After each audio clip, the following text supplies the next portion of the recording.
Olá, amigos, estamos aqui de volta, mais um Ponto a Ponto. Bom estar de volta aqui. Não posso nem deixar de agradecer a minha amiga Mariluz, que me substituiu nesses dias que eu estive ausente, mas muito feliz em estar de volta com todos vocês. Recebendo hoje nosso amigo Otávio Caum, nosso amigo mesmo, que está sempre aqui disposto para mais um bate-papo, né, Caum? Obrigado. E hoje a gente vai começar, chegou dezembro, então nada melhor do que a gente começar a falar de Jesus. Então, a gente vai falar sobre Jesus, conhecer um pouquinho mais dessa história, das vivências dele, para que a gente entenda melhor essa missão e essa mensagem tão nobre que ele trouxe para toda a humanidade. E hoje a gente vai falar sobre Zaqueu e a conversão dele, né, após seu encontro com Jesus. Então a gente vai conhecer um pouquinho melhor essa história. E aí você já sabe, quer fazer parte da nossa conversa, basta interagir no site da Rede Amigo Espírita com o nosso amigo Carlos, que vai passando as interações aqui pra gente, e você faz parte do nosso bate-papo. Calmo, muito bem-vindo mais uma vez. Obrigado, é sempre um prazer estar com vocês, o trabalho bonito que vocês fazem, divulgando essa doutrina libertadora, né? E a gente participar é sempre uma alegria. Muito obrigado. Zaqueu, apesar de ser um nome bastante comentado, mas acho que poucas pessoas conhecem de fato quem era Zaqueu e toda essa sua história. Então eu queria que você começasse explicando quem era Zaqueu e por que tanto ele queria ver o Cristo. Zaqueu tinha uma profissão, como todos têm na vida, né? Ele era um arrecadador de impostos. A sistemática naquele tempo, os judeus eram dominados pelos romanos, nós sabemos, e Roma então vendia a Zaqueu um território, como vendia a outros publicanos, e eles rateavam entre os proprietários das casas o IPTU, né? Aliás, se me permitir, eu gostaria de contar, antes de entrar nessa história toda, o que eu vivi na minha infância. Eu vivi um pouquinho o episódio de Zaqueu. Quando eu mudei para um bairro de periferia em São Paulo, meu pai construiu casa assim, com muito sacrifício de operário, e a sistemática do IPTU não era como hoje, que no computador, pela zona, metros quadrados, não. Naquele mês de fevereiro programado, o fiscal anunciava que ele ia arbitrar o imposto daquela rua. E cada proprietário preparava café com bolinho para receber o fiscal, e o fiscal chegava, muito bem, quantos metros tem sua casa? Tanto, deixa eu ver, o piso é bonito, a sua casa é de luxo, então o seu IPTU vai ser 200 cruzeiros, tá bom? Não, é muita coisa, 200 cruzeiros, a rua é de terra, não passa ônibus, não dá para deixar por 150? Não, vamos falar em 180. Então eu imagino que Zaqueu vivia mais ou menos situação como essa, de barganhar com os proprietários, né, e tentar cobrar o mais que ele pudesse, ganhar o mais que ele pudesse, que foi o que provavelmente, com o passar do tempo, acabou incomodando dele imaginar que será que não ganhei demais, etc., né? Mas ele vivia dentro de uma profissão normal. Quase que uma agiotagem que eles praticavam, né? E eles eram quase que condenados a trabalhar com dinheiro. E trabalhar com dinheiro é um negócio complicado, né? A gente nunca sabe comedidamente qual é o parâmetro correto e tal. Então, Zaqueu é um homem que um dia recebeu o chamamento da consciência, como isso já aconteceu com uma infinidade de outras pessoas, mas Zaqueu mereceu no Evangelho de Lucas um episódio particular contando a história dele, né? Era um arrecadador de impostos, um publicano. Como o amigo dele, Levi, era um peageiro, um arrecadador dos impostos dos barcos no Mar da Galileia, né? quando ele ficava prestando atenção em Jesus, e Jesus até viu que ele estava mais interessado no que ele falava do que no dinheiro, que o convidou, vem e me segue. Ele largou tudo e foi um dos seguidores de Jesus, que hoje é um dos evangelistas. Né? Então, Zaqueu é um episódio que, na verdade, representa cada um de nós, né? O nosso chamamento de consciência. Né? Calma, na história até conta que Zaqueu era pequenininho, teve que subir na árvore para poder conseguir ver Jesus. Sim. Por que para ele era tão importante ver Jesus? Né? Não só saber da sua mensagem, mas vê-lo.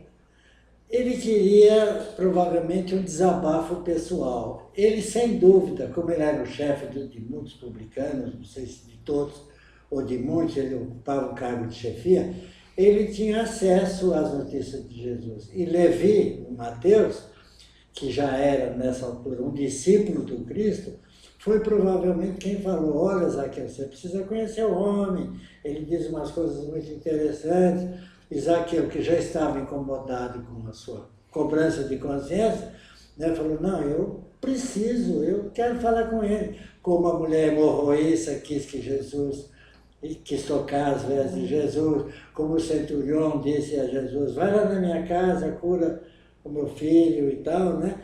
Então precisava desse contato pessoal, porque simplesmente saber as notícias não era suficiente, né? E ele então subiu no sicômoro, né, uma árvorezinha muito comum lá em Jericó, né?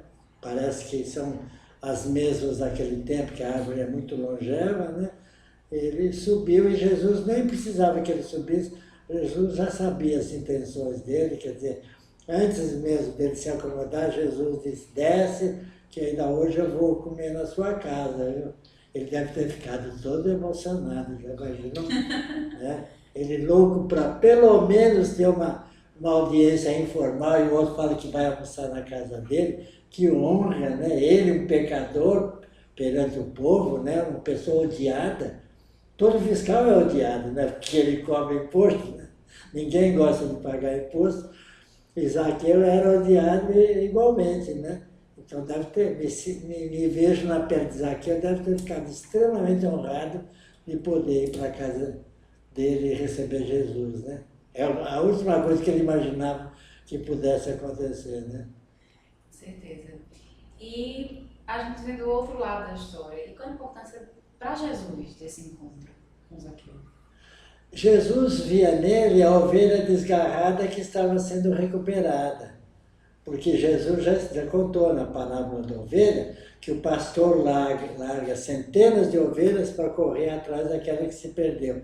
Então Jesus deve ter ficado muito alegre de ver um dos seus irmãos menores despertando, porque a gente sabe que o agente é multiplicador. Que exemplos Zaqueu não levou para outros publicanos, para outras pessoas, né? Puxa, ele era tão avarento, tão ganancioso, hoje ele se transformou numa pessoa dadivosa, né? Que fenômeno aconteceu, que milagre se operou nesse homem para ele sofrer essa modificação.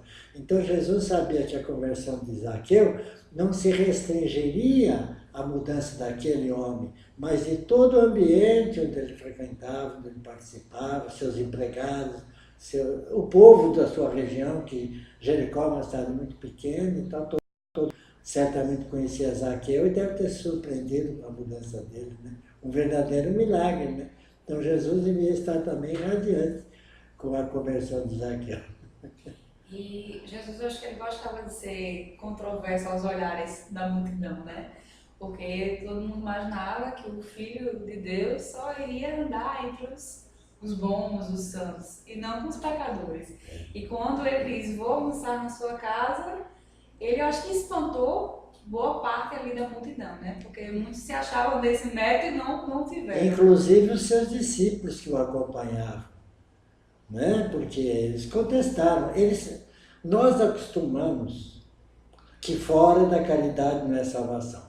Não há salvação como preconiza o Espiritismo. O que é isso? É fazer voto de miserável. Quer dizer, parece que a riqueza é proibido, né? Um dia me disseram assim, se acabasse com todas as indústrias de cigarro, de álcool, o mundo seria uma maravilha. Eu disse, não, o mundo iria para a falência. Já imaginou a quantidade de empregos e de impostos que essas indústrias arrecadam? Claro que o vício não é bom, mas isso precisa ir sendo paulatinamente substituído. É o que tem feito bem recentemente as próprias indústrias de cigarro, que diversificaram, fabricam macarrão, fabricam chocolate, fabricam uma opção de outras coisas. O que precisa substituir aquele mercado de trabalho que o vício dava por outras fontes que compensem. Né? Não pode simplesmente inutilizar. Ah, se todos fossem como Chico Xavier, seria uma tragédia. Já pensou todo mundo desprendido como Chico Xavier? Onde é que os pobres iam trabalhar? Onde é que nós íamos ter emprego? Né? Então é preciso que haja o rico. O que se condena na riqueza é o entesouramento ilícito, desonesto, exagerado, que é como Zaqueu fazia, a ponto de ele chegar numa hora e dizer assim, tem alguma coisa errada, eu não preciso de tudo isso. Eu tenho tanto, ganho tanto e não sou feliz. O que está acontecendo? Né?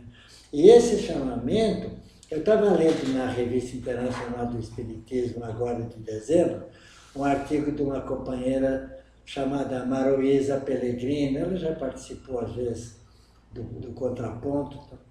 Ela é uma professora de matemática de Limeira, lá no interior de São Paulo. E ela escreveu um artigo sobre as pessoas e Jesus na vida dessas pessoas. Como você disse logo no início, estamos no Natal, como é que Jesus interfere nas nossas vidas? Então, quando eu ia fazer esse programa com vocês, eu disse, Jesus encontrou com Zaqueu, mas Zaqueu não foi o único que despertou. Madalena teve esse despertar, Paulo de Tarso teve esse despertar, Teresa de Calcutá teve esse despertar, Francisco de Assis, que era o playboy rico, um dia abraçou um leproso e teve o despertar para o amor ao próximo e tal. Então isso acontece, Públio Lentulus, o senador romano, né, que no fim da vida percebeu o momento que ele desperdiçou, não intercedendo em favor de Jesus. Então isso acontece na vida de todas as pessoas. Se não aconteceu na nossa, vai acontecer. Um dia desse eu escrevi um artigo sobre por que as pessoas são espíritas. Aí ela diz, porque eu gosto, acho uma doutrina bonita. A outra diz, porque meu pai me levava na evangelização infantil. Outros dizem, não, é porque a doutrina é luz. Eu digo, não é por nada disso, é porque chegou a sua hora de ser espírita. Senão isso tudo pode passar na sua frente, pode bater na sua porta, que você mantém o recinto fechado. Cada um tem o seu momento. Então, se nós somos espíritas, é porque chegou o momento de ser espírita.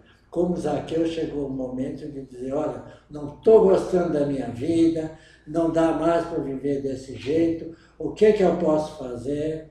Eu quero dividir com os pobres o que eu tenho. Se eu lesei alguém, eu devolvo 4 vezes aquilo que eu tirei. Eu quero me redimir de tudo isso. Então, esse episódio de Zaqueu, se nós prestarmos atenção, nós já vivemos. Um dia nós fomos chamados para o Espiritismo. Não sabemos como nós viemos parar do Espiritismo. Muitos de nós já nasceram em berço espírita, outros não. Minha mulher perguntou para uma amiga, por que é que eu me dou bem com você e com tantas outras pessoas e não me dou igualmente bem com os meus parentes, com meu pai, com os meus irmãos, com a minha sogra, com o meu cunhado? Essa amiga disse, na minha doutrina explica que os parentes de hoje são os inimigos do passado. A minha mulher disse, que coisa extraordinária, onde é que ensina isso? Ela disse, no Espiritismo, na Federação Espírita. A minha mulher foi lá, nunca mais saiu, e ela tinha pânico quando se falava em Espiritismo. Por que ela foi lá, passou pela consulta e ficou? Porque ela estava no momento de ficar. Senão ela iria ouvir aquelas mesmas histórias, como tantas pessoas ouvem palestra espírita anos e anos e anos, e viram as costas e disseram, não é para mim agora, não é tempo ainda. Então Zaqueu estava no tempo, como vai chegar o tempo de cada um de nós. Né? A terra tem que estar fértil, né? Tem que estar. O terreno tem que estar pronto para que a semente possa germinar. Né?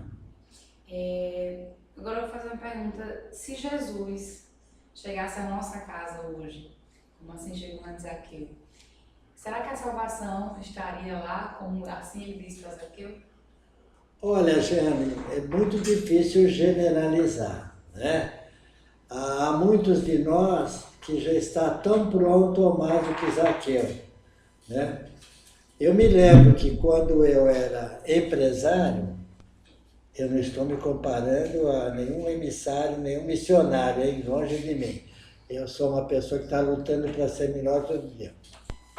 Mas eu tinha uma empresa no ABC que ia muito bem, no tempo que o nosso ex-presidente era grevista, montando a CUT e o PT, e chegava na porta da nossa fábrica e sugeria que parássemos, os operários nunca pararam, porque eles disseram, nós ganhamos mais do que o sindicato manda, nós não temos nenhuma razão para fazer greve, etc. Logo depois eu descobri o Espiritismo, porque muita coisa do que eu sou não foi o Espiritismo que me fez. Foi talvez as minhas raízes humildes, operárias. Humilde eu não gosto, porque humilde parece pobreza, né? As minhas raízes operárias de pais decentes que me ensinaram. Então eu já tinha uma bondade, uma sensibilidade com o problema do semelhante. Tanto que eu sempre dei comida boa, quando a lei não obrigava, condução para as pessoas, convênio médico gratuito. A minha fábrica sempre dava um diferencial. Eu dava o 13º quando não existia lei mandando pagar o 13º. Quando a lei veio, eu mandei pagar o 14º. Quantas vezes tinha um empregado que sobressaía, eu pagava o 15º. Né? Então, eu tive o meu momento de despertar e na hora que eu percebi que eu deveria me dedicar à doutrina espírita mais intensamente, agradecer por tudo que aquele menino, filho de operário de pé descalço, tinha recebido, retribuir à vida um pouco do que a vida tinha me dado, eu fui aquele que recebeu aquele momento também de chamamento, de decisão, e que escutou esse momento. Eu poderia ser hoje um empresário muito bem sucedido, muito importante, e eu preferi trabalhar na doutrina espírita. Então é como você disse, o terreno estava pronto. Eu nunca fui religioso, eu nunca fui à missa, embora eu católico por tradição, e, no entanto, me dedico hoje intensamente à doutrina do Espírito. Já há quase 40 anos, tenho coluna na RI há 28 anos, no Clarim há 20 anos, faço um trabalho, nosso centro já tem 35 anos lá em São Paulo, né? Faço isso é a minha prioridade, é ajudar, servir, me dá uma alegria muito grande. Então, eu acho que eu estou no meu momento de Zaqueu. Não é? Eu citei o meu exemplo porque é um exemplo que eu conheço e que eu vivi. Não que eu seja diferente. Eu conheço centenas de pessoas que fazem o que eu fiz e que hoje se dedicam e são pessoas bem importantes na sua religião, não necessariamente no espiritismo, mas no seu segmento religioso. Né? Então, se Jesus viesse à minha casa, ele dizia, estou contente com esse cara aí, viu? Ele entendeu o Evangelho e se não faz mais é porque não sabe, mas já está fazendo um pouquinho. Né? Acho que por isso que ele está me segurando até os 82 anos. Né? A mãe morreu com 64, o pai com 54 e o único irmão com 59, e eu estou sendo insuflado para continuar vivendo aos 82, ele deve estar dizendo, deixa ele aí que está valendo a pena. Para que vai tirar se ele vai ter que reencarnar? Já está bem reencarnado dele, não é mesmo? A gente sabe que vai ter que morrer para nascer. Né? A moratória hoje é uma coisa comum, a gente conhece muitos exemplos de espíritos que estão se dando bem na tarefa e que a sua vida é empurrada mais um pouquinho. De volta, passou por enfermidades terríveis, está aí firme. Raul teve aquele problema do AVC indo para os Estados Unidos, já está se recuperando, está no trabalho. Então. Por que será que a espiritualidade diz, vamos deixá-los mais um pouquinho? Né? É porque talvez sejam colaboradores que valem a pena, né? que o Cristo precisa de nós. Nós somos os emissários do Cristo no trato com semelhantes. Né? Por isso que ele achou que a hora que Zaqueu se convertesse, Zaqueu ia fazer o trabalho do Cristo junto à sua comunidade. Então, se Jesus viesse à nossa casa, na casa de um ele dizia assim, esse aí não entendeu nada. Chacoalha a sandália, diga paz seja convosco, que vamos embora, porque esse aí não está na hora ainda. O outro já está começando, o outro depende do empurrãozinho, mas já está no caminho. Então é muito difícil dizer o que Jesus encontraria na casa de todos, né? Em cada casa ele encontraria uma coisa diferente, né? Eu acho que fica a reflexão para a gente, né? Para saber se a gente já é esse terreno fértil. Se a gente já é esse terreno, se a gente entender o espírito da coisa, porque é tão bonito isso, não? Como é bom você pôr um sorriso na boca de uma pessoa. Eu fiz 82 anos agora, dia 13 de novembro. As manifestações de carinho que eu recebi de gente que saiu da minha vida há 30, 40 anos e que apareceu agora para me cumprimentar, comovente. Pessoas que tiveram comigo relacionamentos, o meu office boy, tudo que eu sou eu devo ao senhor. Eu fui trabalhar com o senhor com 17 anos, tenho hoje 3 filhos formados em faculdade. Aprendi tudo com o senhor foi o nosso exemplo. Puxa, que bom ouvir isso 40 anos depois, né? Uma outra que, quando inaugurou o Bradesco lá em Diadema, no interior de São Paulo, eu cortei a fita com o prefeito, com o padre presente, eu fui convidado a cortar a fita. Ela me achou, o senhor é aquela mesma pessoa daquele tempo. Quem era eu naquele tempo? Eu não sei. Eu era um jovem de 30 anos, empresário, 50 anos passados. Não sei que diferença eu tinha. Eles é que sabem, porque conviveram comigo, me conheceram, desfrutaram daquilo que eu ofereci para eles. Né? Eu vivi para os meus empregados. Sabe? O que não tinha para eles, não tinha para mim. Primeiro o salário deles, depois o meu. Nunca atrasei um dia o salário, com greves, com problemas, com crises e etc. Graças a Deus. Né? Então, vivi o Evangelho na minha vida, né? Dentro do pouco que eu entendo. Sabe? E continuo hoje no Centro Espírita, recebendo o carinho das pessoas, retribuindo esse carinho, formando trabalhadores para a doutrina, o quanto eu posso.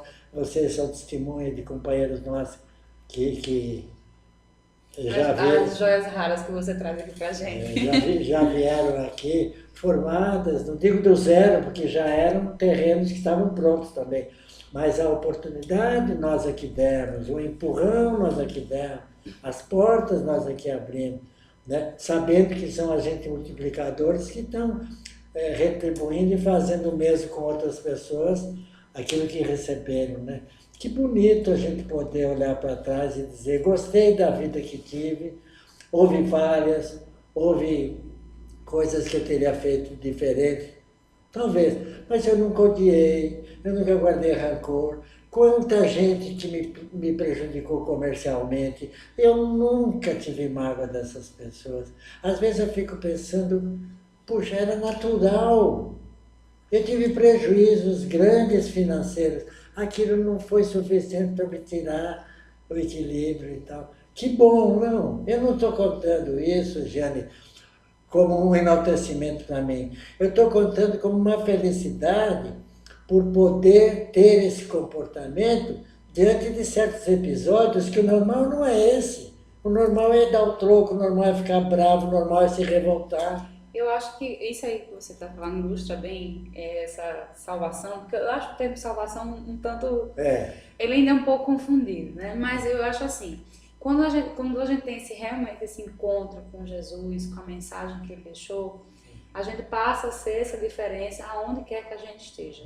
Não só nas casas espíritas, mas no nosso trabalho, no nosso estudo. Onde o Evangelho são 24 horas, né? Então, se a gente tem esse entendimento dessa missão do amor ao próximo, a gente tem que ser amor em tudo que a gente fizer. Então, assim, eu acho que foi bem ilustrado isso que você trouxe, né? Quando você se colocou na mesma situação de Zaqueu, você teve esse encontro, e aí é claro que Zaqueu, como você falou, já vinha se tocado, né?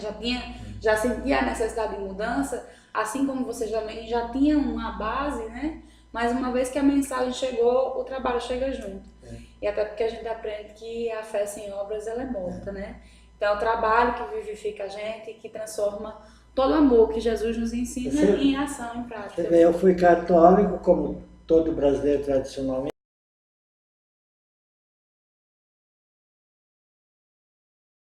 Comecei para a primeira comunhão, talvez assistir alguma missa mais de defunto, de casamento, do que porque não por convicção religiosa, não era de ir na missa. Quando descobri o Espiritismo na Federação Espírita, antes da Federação Espírita, eu frequentava um centro e me convidaram para fazer palestra. Mas que palestra eu vou fazer? Não, você pode fazer palestra, mas eu não conheço, nunca estudei nada. Vamos estudar junto, tá? E eu me vi com a oportunidade de trabalho numa doutrina, que a minha antiga doutrina, a qual eu frequentava há 30 ou 40 anos, não tinha me dado essa oportunidade.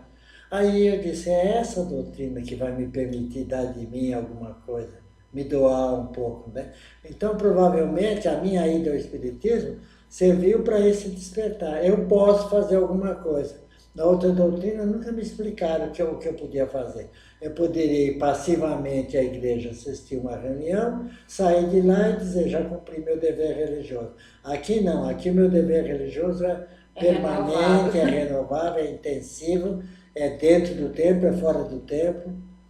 É interessante você falar isso, porque a minha próxima pergunta, ainda com relação a esse encontro de Jesus e Zaqueu, é que nesse encontro Jesus conta a parábola dos talentos para Zaqueu.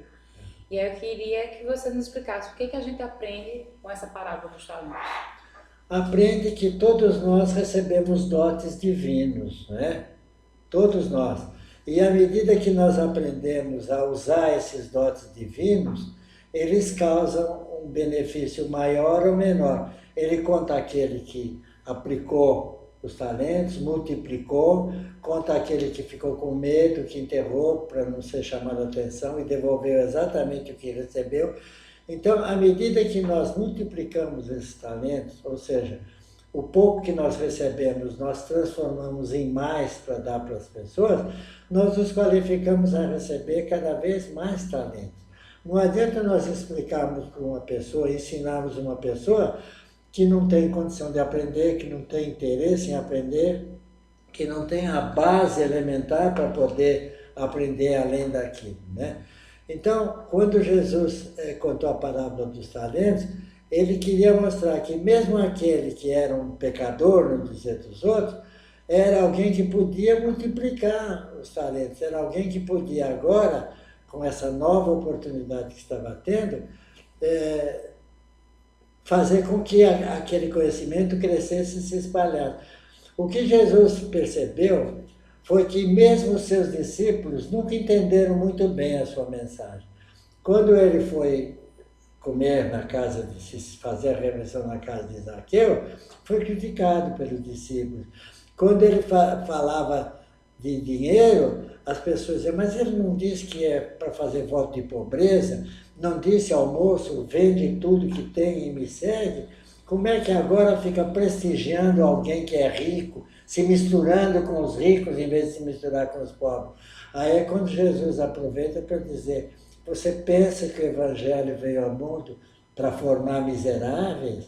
Não, cada um que é miserável é um fardo morto, é um peso na sociedade. O Evangelho veio para ensinar a riqueza das pessoas, a riqueza bem estruturada, bem administrada, a riqueza a serviço do semelhante, a riqueza socializada, né? Então foi o que ele falou, os talentos, quanto mais multiplicados forem, mais pessoas eles beneficiam, mais coisas boas eles podem proporcionar.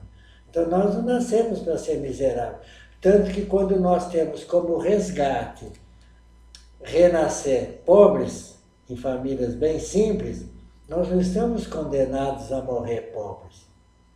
Nós nascemos pobres como uma opção de prova, mas nós podemos sair no final da encarnação ricos, milionários. Quantos?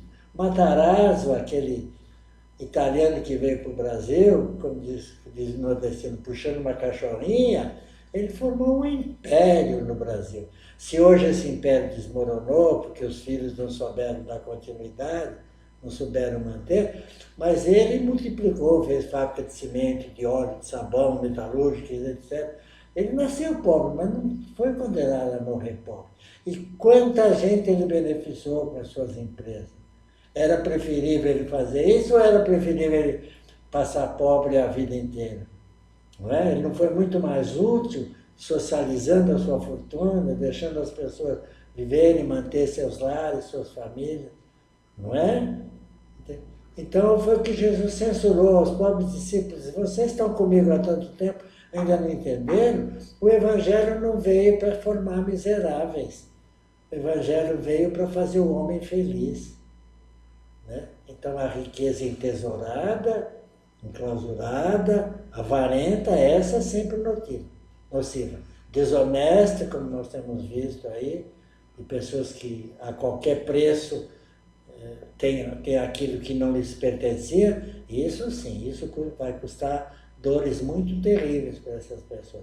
Mas a riqueza em si, aquele homem que eu reputo, eu conheci, Antônio Emílio de Moraes, já desencarnado, da fábrica de cimentos, Votorantim, da Alumínio do Brasil, etc. Um dos homens de maior humildade que eu já vi no comportamento, no procedimento e tal.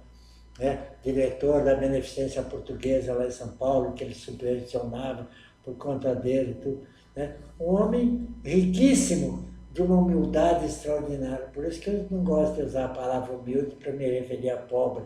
Nem sempre o pobre é humilde. Né? Antônio Emílio era um homem muito rico e muito humilde. Viu? Com relação aos publicanos, como eles passaram a ver Zaqueu após a sua conversão? Giane, eu tenho a impressão, à exceção de Mateus, que já tinha descoberto Jesus, eu tenho a impressão que eles ficaram meio decepcionados. Né? Eu me lembro que quando eu descobri o Espiritismo, as pessoas diziam assim: Otávio, você está tão esquisito. Você antigamente participava, ia com a gente a jogos, bailes, etc. Você está muito antissocial, não participa mais da sociedade. Eu disse, não, você está enganado, é que eu mudei de sociedade, mas eu continuo participando intensamente da sociedade. Hoje eu estou na sociedade espírita, que me obriga, ou que me induz a ter comportamentos diferentes daqueles comportamentos fúteis, vazios. Eu não perdi a minha alegria, não deixo de ir a uma festa, não deixo de participar das festividades onde as pessoas comemoram seus aniversários, seus casamentos, suas formaturas. Mas aquilo para mim é agora um acontecimento social, não é o objetivo da minha vida. O meu objetivo agora é outro tipo de sociedade. Né? Então, sem dúvida, quando Zaqueu abriu mão do dinheiro, já não é mais aquele ganancioso que queria ganhar mais e mais e mais, alguém deve ter dito, pensando assim, Zaqueu está com umas ideias esquisitas, né? E que virou santo de repente, né? O que será que aconteceu com ele? Então, provavelmente, alguns não aprovaram. Ele deve ter perdido aquela liderança, aquela importância como um chefe, né? Um chefe que comandava a maneira mais inteligente de ganhar dinheiro. Né? Não sei generalizar, mas a maioria não deve ter aprovado, porque o Evangelho não tinha chegado às pessoas. E era difícil entender o Evangelho de Jesus, né?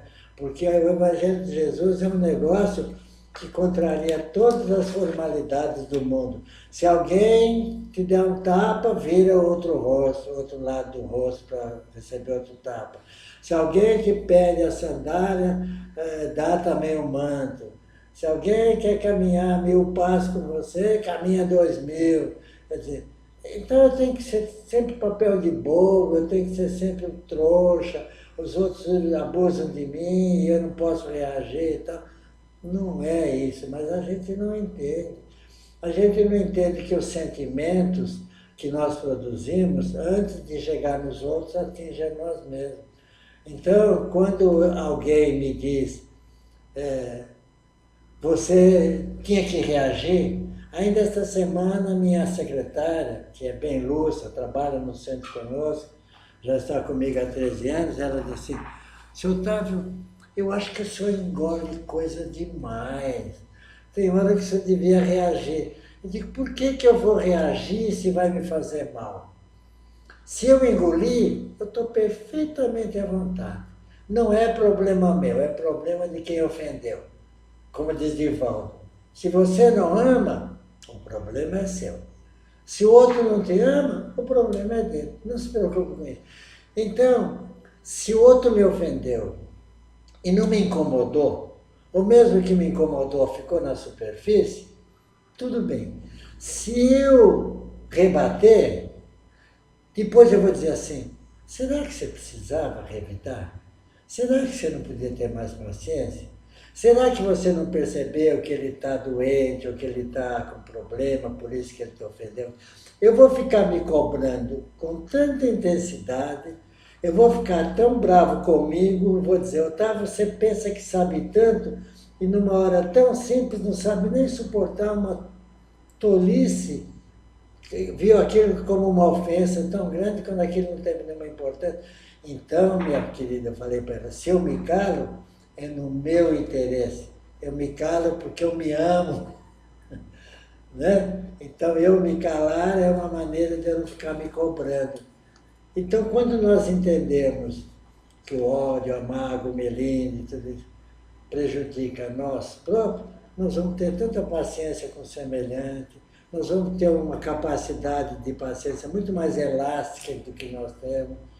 Né? Não vamos ser esse pavio curto, esse estopim que toma lá da cá, como nós somos. Né? Eu não levo desaforo para casa. Leve, vale a pena.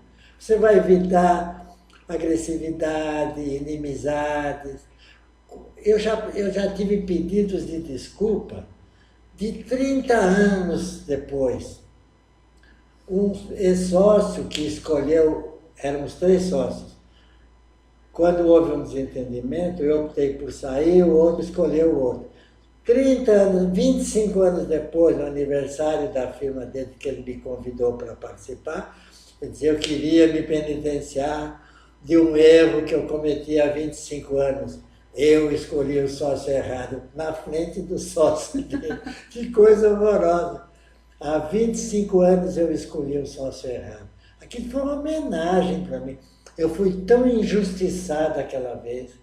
Eu tive um prejuízo que no fim me levou a construir a minha outra fábrica, lá de Diadema, que foi a minha independência financeira, né? Mas que podia não ter dado certo, porque eu fui injustiçado. Né? Mas aquela injustiça, 25 anos depois, ele fez questão de se retratar diante de todos os operários dele, diretoria e do próprio sócio que ele escolheu, 25 anos antes.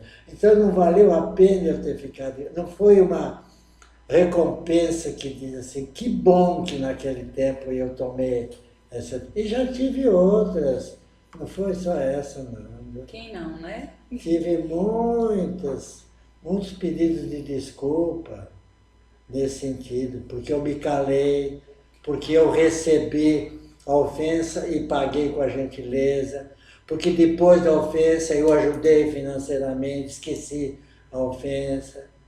Por isso que eu disse, eu não precisei do Espiritismo para aprender certas coisas. Eu tenho a impressão que eu já vinha com o aprendizado, provavelmente, do Espiritismo de encarnação passada. Eu acho que é isso que eu ia dizer agora.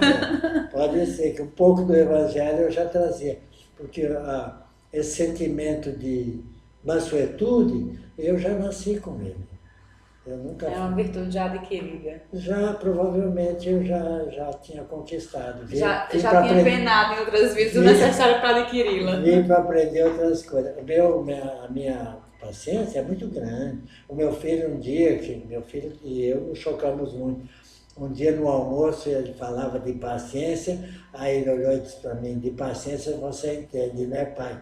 Que ele sabia que a paciência que eu tinha, inclusive com ele, é algo anormal. É algo que muita gente não aguenta. E é uma virtude tão difícil de se conquistar. É. Eu tenho muita paciência, meu Deus do céu, como eu tenho paciência. Que bom. Tem uma frase humana que diz o seguinte, não caminharás entre as estrelas antes de trilhares sendas humildes que te competem. Aí a pergunta que vem, então como isso se aplica a Zaqueu, já que Zaqueu durante toda uma história vinha ainda explorando as pessoas, né, dentro das suas atribuições. Como é que ele ia caminhar entre as estrelas ainda se ele não tinha passado pelas sendas humildes.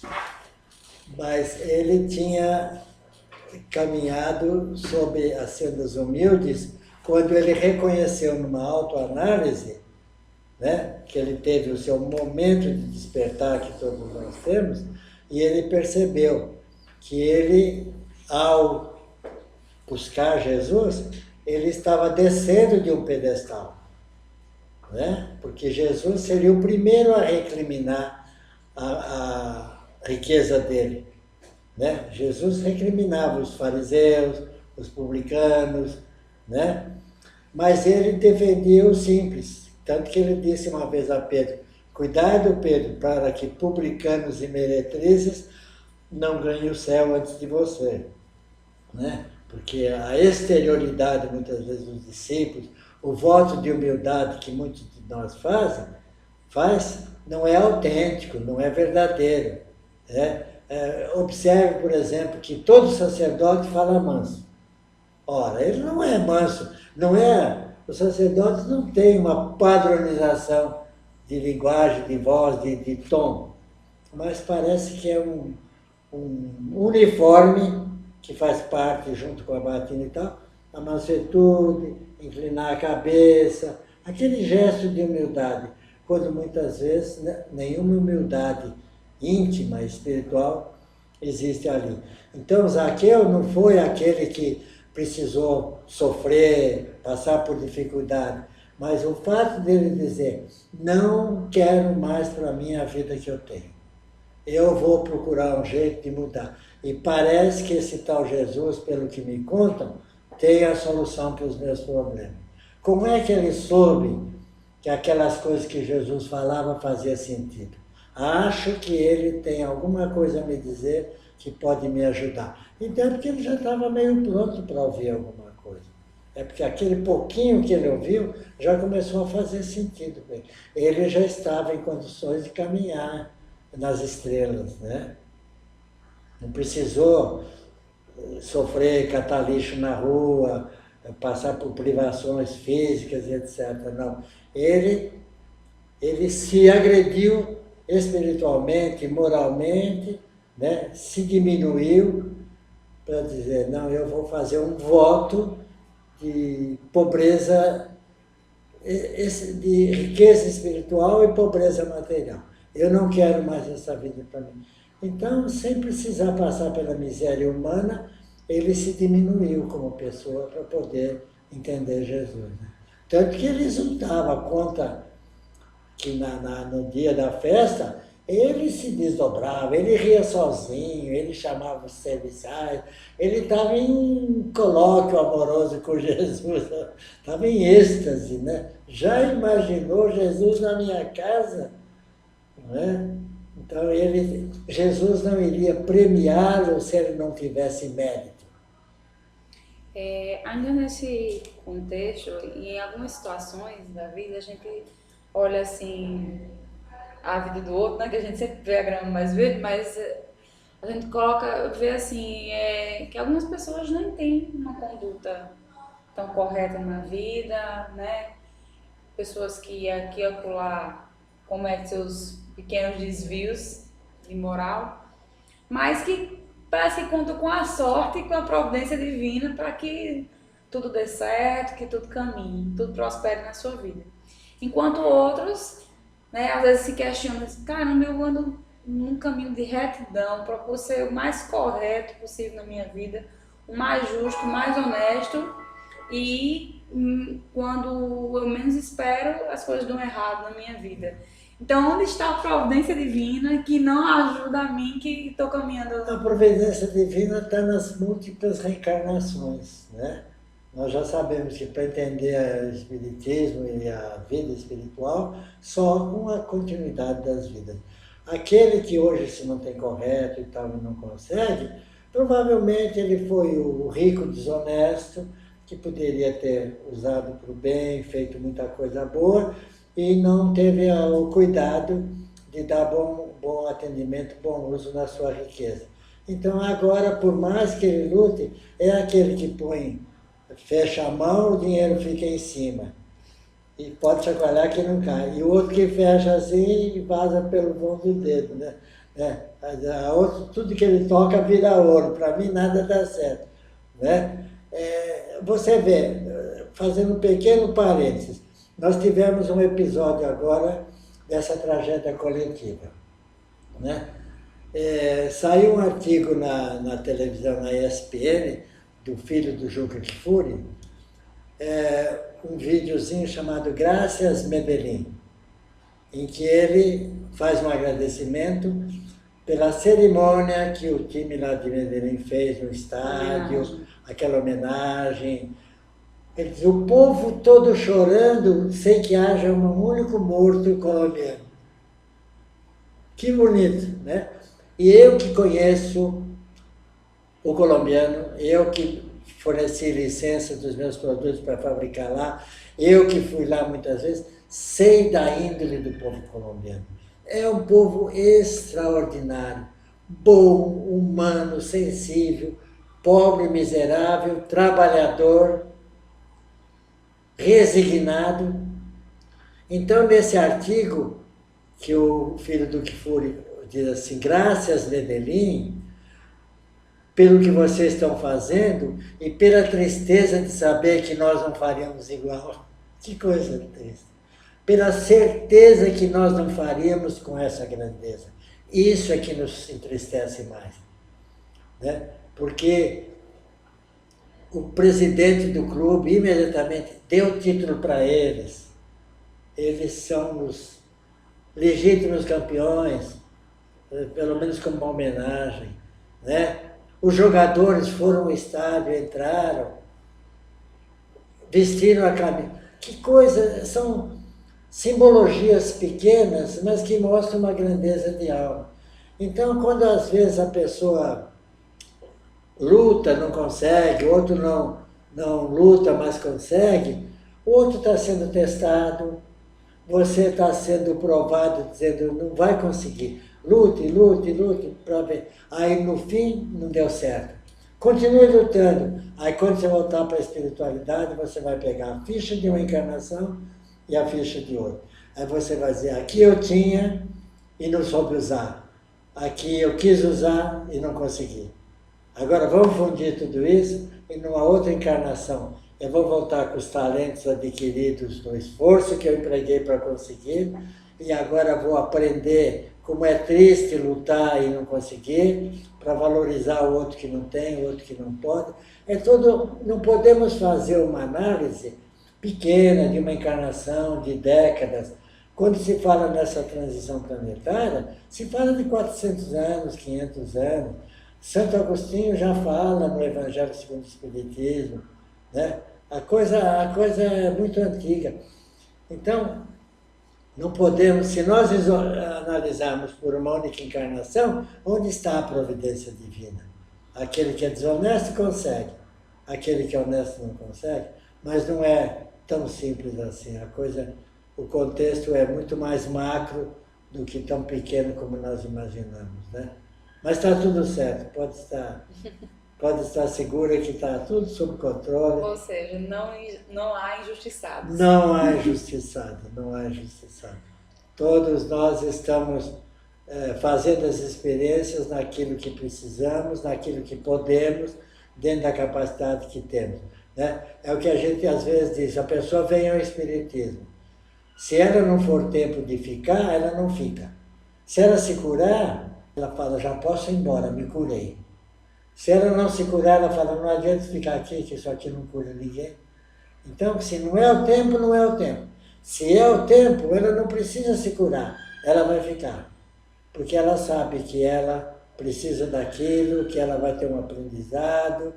Com o tempo, ela não curou o problema que a trouxe aqui, mas ela se curou de muitas outras coisas, de doenças que ela nem sabia que tinha. Ela se descobre egoísta e não sabia, ela se descobre avarenta, impaciente, usurária, ela se descobre como ela pode ser fraterna, ajudar o próximo, e ela não sabia, de tanto ouvir palestra no centro espírita. Aquele filho drogado, aquele marido bêbado, pelo qual ela veio no centro, continua bêbado, continua drogado, não mudou nada. Mas ela hoje encara aquilo de uma forma completamente diferente. Então, a luta, o cotidiano, o insucesso ou o sucesso, é tudo provisório, é tudo aprendizado. Incorpora a alma, leva embora e depois, numa outra encarnação, nós vamos usar. Vamos saber se agora vamos usar um pouquinho melhor do que usávamos, né? Calma, e quando uma vida toda a gente comete nossos equívocos, nossos erros, a gente às vezes vive sem muita responsabilidade, sem muita preocupação com o que as coisas que a gente faz e fala vão causar no outro. E quando a morte bate a porta, o desespero vem junto e acho que a consciência cai e a gente tenta mudar. Ainda dá tempo, mesmo assim, no finalzinho, nos 45 do segundo tempo, essa mudança, ela ainda é válida, ela ainda surte efeito? O arrependimento ajuda muito. Diz o Livro dos Espíritos que o arrependimento não é suficiente, mas é o reconhecimento do erro. É o reconhecimento da sua imprevidência, das suas falhas. Já valeu a pena. Antes do desencarne, você reconheceu que fez tudo errado. Que bom! Tem gente que desencarna e não acha que fez nada errado. Continua lá achando que tá certo. Tudo errado. Eu tinha um amigo que fez um trabalho comigo, não digo que era ateu, mas não era de igreja, nada. Ele tinha uma angina pectoris. E um dia ele foi para a cama, em casa mesmo, mas ficou naquele finalzinho. Aí ele dizia para a mulher dele: Elvira, lê a Bíblia para mim. Aí a dona Elvira pegava e lia Evangelho de João, lia, e ele ia dormindo. Quando ela parava, ele acordava assim: continua, Elvira. Ela pensando que ele estava dormindo: continua, Elvira. Ela leu, acho que a Bíblia em 4 ou 5 dias, intensivamente. Ele se recusava a dormir e tal, quando ela parava de ler a Bíblia. Parece que ele tinha uma avidez de ter o conhecimento que ele deixou de ter durante toda a vida para ter naquele instante, que ele sabia: vou agora para um mundo desconhecido, eu preciso chegar lá com alguma bagagem, eu tenho que saber qual é a moeda que usa lá, qual é a comida que se serve lá, eu tenho que saber alguma coisa. Então, não foi o que Jesus disse ao bom ladrão: ainda hoje estará comigo no paraíso, porque ele se arrependeu, né? O arrependimento, quando seguido do conserto do erro, dos erros, é o ideal. Já nos ensina o Espiritismo que vem o reconhecimento do erro, o arrependimento, a retratação, quando você se desculpa, e a reparação, quando possível. Às vezes você fez coisas que o outro já desencarnou, não tem como reparar. Mudou de cidade, você não mais viu. O ideal seria isso: o reconhecimento, errei, não me arrependo. Não, errei e me arrependo. Que bom. Olha, fulano, eu errei com você naquele... Como esses que pediram desculpa para mim depois de 25 anos, né? Queria pedir desculpa porque eu cometi com você uma injustiça. A pessoa se alivia e você fica contente. Aí ele vem a reparação: o que eu posso fazer para compensar aquele erro que te deu prejuízo lá atrás? Se ainda for possível, vamos ver o que pode fazer. Se ainda não for possível, 3 etapas foram cumpridas. A outra fica para os resgates, para as expiações, Para as próximas experiências. Mas pelo menos você já foi aliviado, conscientizado, sabendo que na sua fichinha tem lá um negócio registrado que você vai ter que acertar. Já é alguma coisa. Você já não chega lá tão ignorante e quando disser para você lembra aquele cara? Lembro, pode deixar, pode mandar lá que eu vou acertar com ele. Você já volta consciente, sabendo que tem um reparo a ser consertado do seu passado espiritual, né? Mas o arrependimento é sempre válido, porque o arrependimento é o reconhecimento do erro. Ninguém se arrepende daquilo que não sabe que errou, não é isso? Então, o erro é... E eu acho que isso é o que marca essa história do Zaqueu, né? Porque eu acho que ele tomou consciência, né, desses erros, se arrependeu e se colocou diante do Cristo como aquele que queria fazer E diferente. tentou reparar, né? E tentou reparar. Que ele reconheceu, procurou Jesus, falou, agora eu vou reparar o que eu errei. Eu devolvo para os pobres, eu dou metade da minha fortuna, porque eu não preciso mesmo, quer dizer, ainda que seja demais, né? Mas eu abro mão. E aqueles a quem eu lesei, eu devolvo 4 vezes. Então ele não só reconheceu, buscou a chamada salvação, mas ele disse, eu quero reparar o mal que eu fiz. Então, sem dúvida, Zaqueu saiu daquela casa de Jericó, não digo para angelitude, mas com algumas penas da asa já colocadas. Já colocado. Cá, muito obrigada por mais essa participação. Obrigado, eu também. Desculpe se eu desviei, se eu divaguei, se eu falei de coisas não muito condizentes com a parte estreita do episódio Zaqueu, mas, como eu disse, Zaqueu nada mais é do que um personagem do mundo. Às vezes nós somos Zaqueu, às vezes nós somos Simão Pedro, às vezes nós somos o Paulo que se arrepende de fazer as coisas erradas e querendo fazer o certo, às vezes nós somos a Madalena. Os personagens bíblicos nada mais são de símbolo, embora existiram, nada mais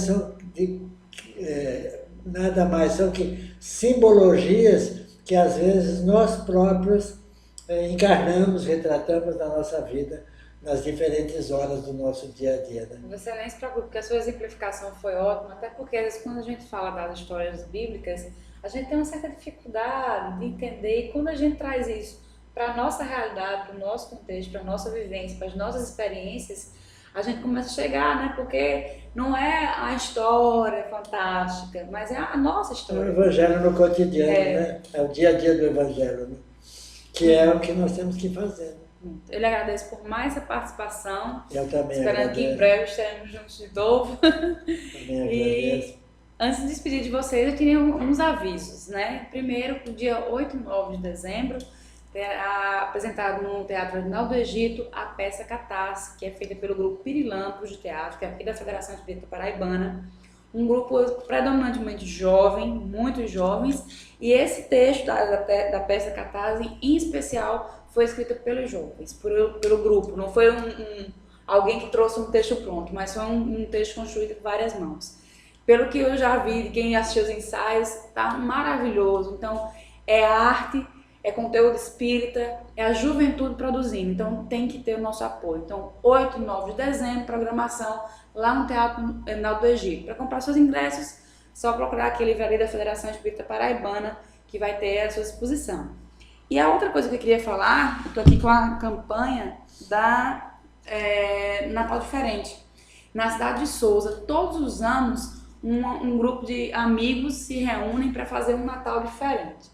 Eles sorteiam sempre uma instituição que os recursos angariados vão trazer benefícios estruturais, ou de material, ou de pessoal para essa instituição, que são das mais diversas. E esse ano a instituição é uma instituição espírita, que é a Casa do Caminho, que é um abrigo de idosos, que eu conheço, que eu sou da cidade de Souza, né, conheço particularmente a Casa do Caminho. É um trabalho muito bonito, onde os idosos são respeitados, são bem cuidados, e tudo que vier de bom, de benefício, será dado para eles. Então, conto com o apoio de todos vocês. Para quem quer participar dessa campanha, não só esse ano, mas todo esse ano, tem uma conta do Banco do Brasil que está aqui na tela de vocês, que é a agência 0759 dígito 5 e conta corrente 38725 dígito 8. Você pode depositar qualquer valor nessa conta e podem ter certeza que o valor é integralmente revertido para a instituição. A gente já viu muitas melhorias em instituições, em abrigo de idosos também, crianças e fundações e instituições que trabalham. Que bairro é? É na cidade de Souza. Em Souza. No sertão da Paraíba. Então, assim, conto muito com o apoio de todos vocês para que façam parte dessa campanha. Depositam dinheiro, ou se você é de Souza ou da região, pode comprar a camiseta também, que já é uma forma de ajudar a essa campanha, que é o Natal Diferente. Então, tantas outras campanhas, também temos já organizando aí alguns centros espíritas do Natal com Jesus, Então, fique ligado nas nossas redes sociais, no Facebook, no nosso site e acompanhe essas formas que mesmo que não esteja longe ou que não possa ajudar com o seu trabalho, mas pode ajudar de alguma forma a essas instituições e essas pessoas a levarem um pouco mais de amor, de paz e que realmente o Natal seja diferente. Que a cada ano a gente consiga fazer um Natal com mais justiça, com mais dignidade para todas as pessoas. Deixo também o nosso grande abraço a todas as famílias do pessoal do voo da Chapecoense, aos jogadores, aos jornalistas, a todas as famílias, amigos, que eles passam por esse momento de luto, mas que a gente sabe que nessa vida nada é por acaso, estavam juntos num grande projeto e a espiritualidade amiga vai estar acompanhando, auxiliando todos eles e todos os seus familiares. Acreditemos, né, na misericórdia divina, nesse Pai bom e justo que sabe todas as coisas. E todos nós, que a gente possa fazer a nossa prece. Que nunca a gente esqueça de fazer a prece, não só pelos que nos deixam, mas pelos que chegam, pelos que aqui estão, porque a nossa prece é material muito forte para que a espiritualidade trabalhe e colabore com o bem. Então, nessa vibração, já nesse clamor de muito amor, nesse dezembro, né, que é realmente o amor do Natal, preenche os nossos corações, os nossos pensamentos, as nossas palavras e que a gente possa estar cada vez mais próximo do Mestre Jesus. Um excelente finalzinho de domingo e até o nosso próximo Ponto a Ponto.